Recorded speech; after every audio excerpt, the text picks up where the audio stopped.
o Facebook, ele recentemente teve algumas polêmicas aí no Face. Fazer um comentário. Não sei, claro que você deve ter visto a respeito disso, a polêmica do Kleber.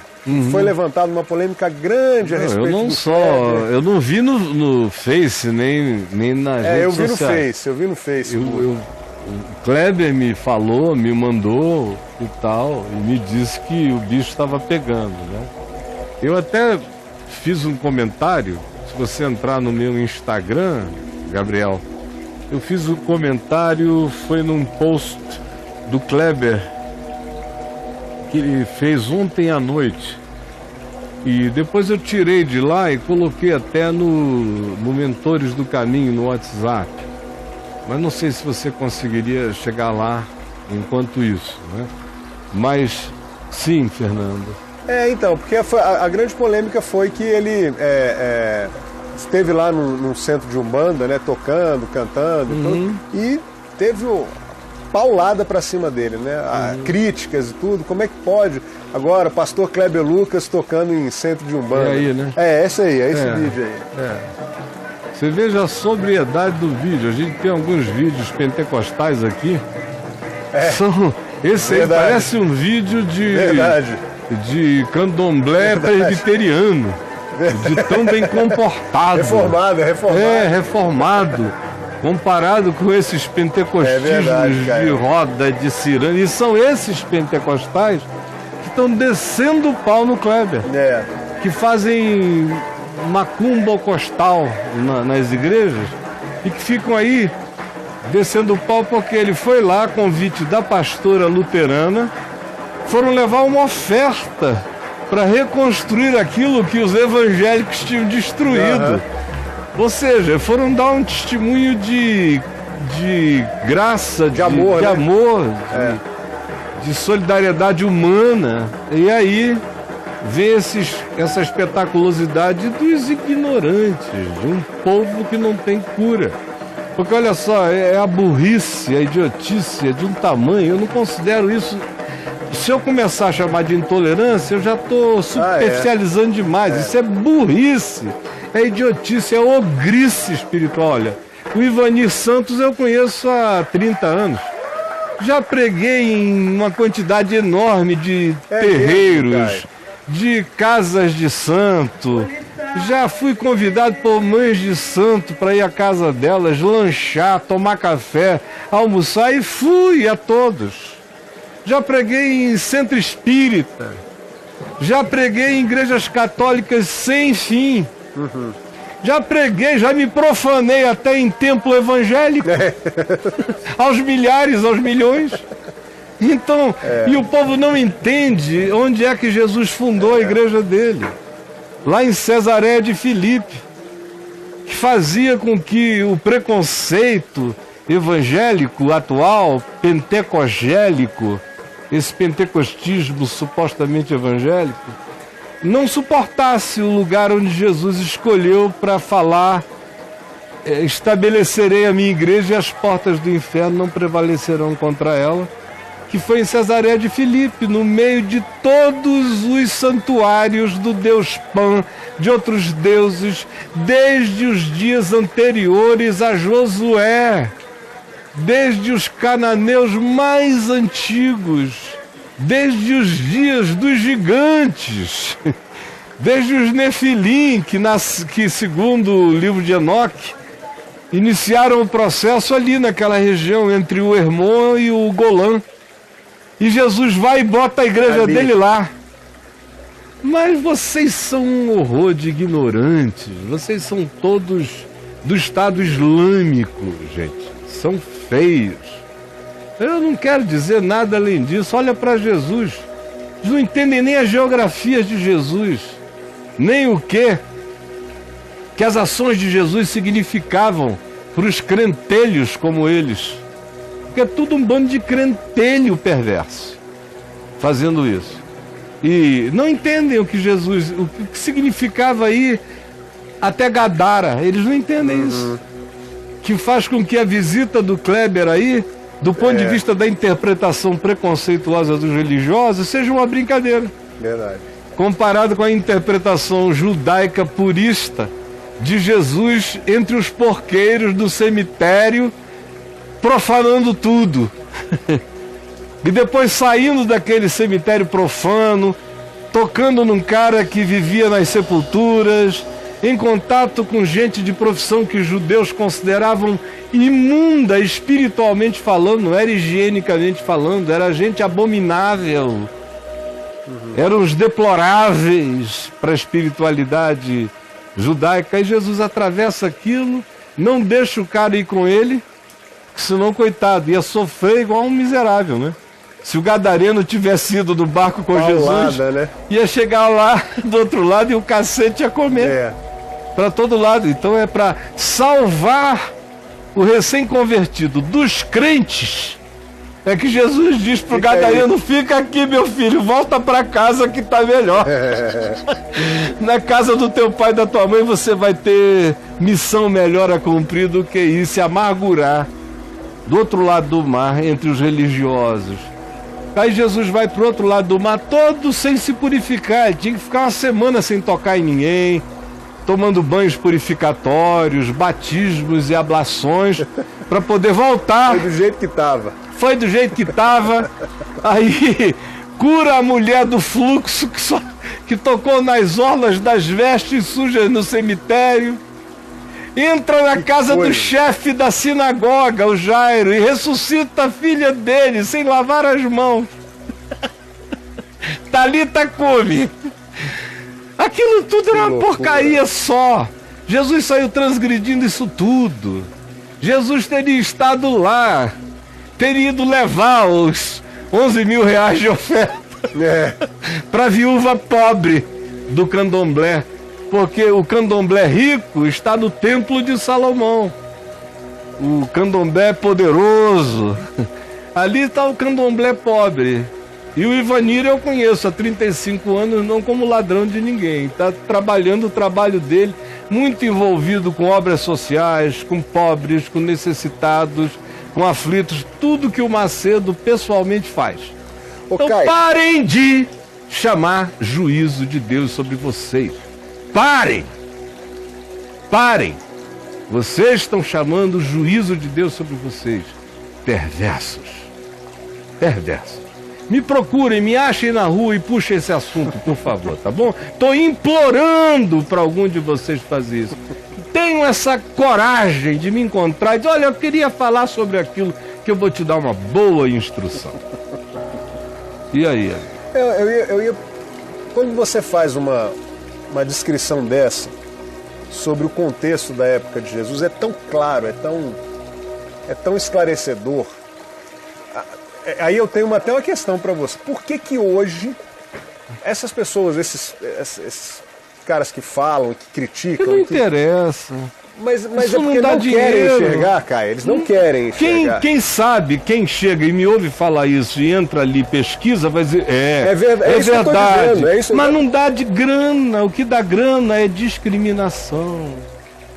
O que dá grana é segregação. O que dá grana é fazer o povo se sentir superior ao outro. Quem se sente superior oferta mais a quem faz a pessoa se sentir superior. Quem chama você para um nível de quebrantamento não te internura. É só para quem te chama para um nível de supremacismo. Para esse você dá. É para quem diz que você é melhor do que os outros, superior aos outros. É um filho de Deus que pisa no rabo dos outros. Que a compaixão é para os fracos. Você exerce soberania sobre o próximo. Isso aí é que atrai bons dízimos e ofertas. É esse tipo de intolerância que faz com que o intolerante venda as cuecas para dar de oferta ao supremacista simbólico do processo. Então é assim que funciona. Eles não estão interessados em verdade, em evangelho, em nada disso não. E os soldadinhos de chumbo desses outros são uns minions. Uns minions descerebrados, são uns burros amorfos. É um negócio horroroso, da vergonha alheia até a última geração. Eu fico com uma compaixão enraivecida. Compaixão e raiva. Compaixão e raiva. Porque eu sei como eles são feitos filhos do inferno, como Jesus disse em Mateus 23. Os fariseus vão por aí fazendo trabalho de evangelização farisaica. Aí Jesus diz, rodam o mundo para fazer discípulos que são 2 vezes mais filhos do inferno do que eles mesmos.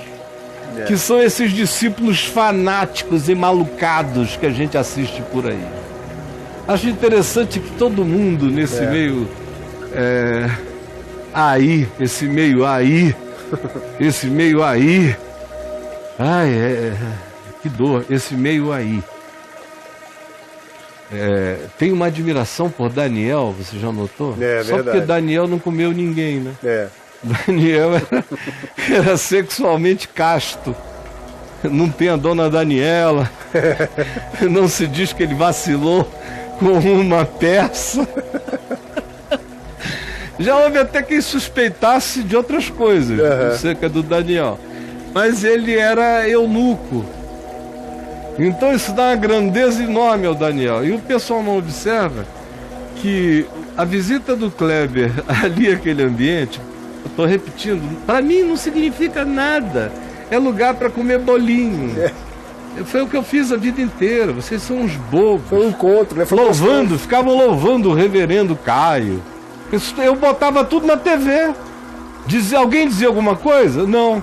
Dizia que bênção, que o reverendo foi lá no centro, que ele foi convidado no terreiro, que a mãe de santo, não sei o quê. Achavam tudo lindo, porque eu era o reverendo Caio. Aí, se fosse hoje, se eu ainda hoje fosse aquele cara que, graças a Deus, eu fui salvo de ser, graças a Deus, estaria todo mundo dizendo que coisa linda, foi lá demonstrar o amor de Cristo em relação a esses fanáticos que não são do Evangelho. Mas hoje em dia os fanáticos são o que eles chamam de Evangelho. Por isso eles fazem como eles fazem, porque a referência em 25 anos mudou dramaticamente em 20 anos. Por isso eu era comparável a Paulo e hoje eu sou o herege do óbvio.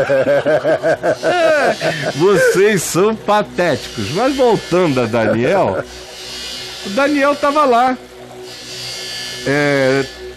Anos a fio. Você veja, quando a profecia inicia, diz que ele profetizou de Nabucodonosor a Ciro. O cara cobriu um período histórico dos mais ricos da civilização humana, na maior potência da terra. Então, primeiro Babilônia, depois os medos e persas, depois os persas, depois os gregos. E esse cara não ficou para profetizar até Alexandre, mas profetizou acerca de Cleópatra e dos romanos. Dentro da corte de Babilônia, de Belsazar, de Xerxes, ali dentro, com todos os magos do império. Ele sentava na mesa, comia. Ele só teve aquele período de abstinência na chegada. Depois ele ficou décadas. Ficou velho, morreu lá, convivendo com todos aqueles que os evangélicos iriam chamar dos bruxos mais sagazes, os alquimistas, todo mundo de todos os tipos, de todas as culturas, de todas as religiões, porque tanto Nabucodonosor tinha o hábito de fazer isso, de se servir de todas as inteligências, de todas as religiões, de todas as informações da Terra, como a mesma coisa fizeram os sucessores, como a mesma coisa implantou o próprio Alexandre depois, que daí veio o processo chamado de helenização, que é onde ele absorvia tudo o que ele achava que tinha de interessante nos povos, batizava aquilo com a cultura grega e espalhava por todo o império que ele conquistava. Então, Daniel, meu Deus, Daniel sabia tudo de qualquer tipo de esoterismo, de rito, de magia, de astrologia, de mapa astral, de tudo que você nem imagina que existia, porque já não existe mais, ou a gente já não tem mais acesso ou conhecimento a respeito. E ele cresceu, se desenvolveu, profetizou, não foi apanhado em falta por ninguém. Porque ele passou num caminho de justiça, verdade, e você não vê o cara se metendo em nada. Ele só não se verga quando querem que ele dê a bunda. Aí ele não dá a bunda, nem ele dá a bunda, nem Sadraque, nem Mesaque, nem Abidênego, não dão a bunda. Aí ou dá a bunda ou vive, não. Mate-me, que a bunda não, na bunda nada. Então vai pra fornalha de fogo ardente. Ah, moleza. Moleza. Mas ele se meter? Não, quando o rei recebe uma opinião dele, foi porque o rei chamou. Tive um sonho, chamou todo mundo, ninguém consegue resolver. Ah, tem um Daniel, Daniel é melhor que todo mundo, chama ele lá. Mas ele é meio esquisito, não se mete em nada, na dele. Lá vem o Daniel, fica pálido e diz: ó rei, eu queria não precisar lhe dizer a interpretação desse sonho, porque não é boa. Então, por favor, me desculpe. O cara... Mas vocês não aprendem, leem a Bíblia até... é ruim demais, é ruim demais, é vergonhoso, Verdade. trágico. É trágico.